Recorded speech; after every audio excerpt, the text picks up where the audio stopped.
4 to go under the lights in Phoenix as we get set to put them under the green. They got to get through the gearbox cleanly. Can't go below the yellow line until you pass the start-finish line. Here's the green flag. It's in the air, and everybody passes the start-finish line, and everybody scrambles below. Tyler Reif got a little bit of a push from Bradley Erickson. It did not work. Here comes your leader. It is William Solowitz. He starts to pull away from the field off turn 2.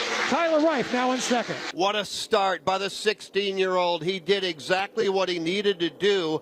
They were 3 wide in 1, not anymore. Solowitz will lead him off forward. We got trouble. Oh, one hard into the wall. That may have been Tony Breitinger. And behind them, 2 more pile in, and we're going to go under the yellow flag.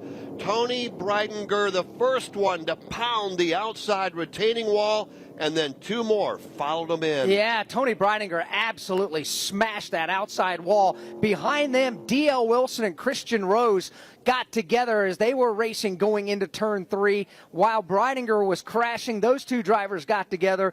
Both of those drivers slammed the safer barrier on the outside, and boy, there's 3 cars took sledgehammer shots against that bright blue safer barrier in turn number 3. The safety team is already on the scene. 2 different crashes, but at the same area of the racetrack here as we got 3 laps to go in this one. William Solowitz is going to have to go through the gears on another restart. From our vantage point, high atop the start-finish line, to our left in turn 3, can tell you Tony Breitinger did climb out of her race car, and she has walked over to the AMR safety truck. Will take the mandatory trip to the infield care center.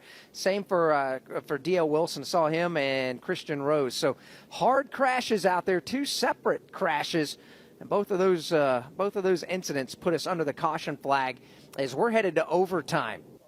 We welcome you back to Phoenix Raceway. The red flag has been displayed now as the cleanup continues over in turn number 3 for 3 different drivers involved in the crash. The first crash was Leland Honeyman, got into the back of Tony Breitinger, and that's debatable whether Honeyman deliberately dumped Tony Breitinger or just made it a racing accident.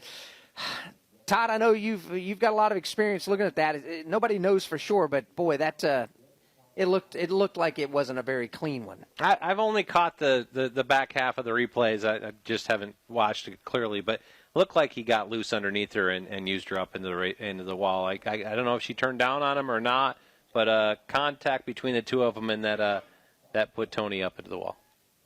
Yeah, that was a hard hit, and behind that, it was a hard hit. D.L. Wilson getting out of the race car under his own power, but the safety team right there to assist him.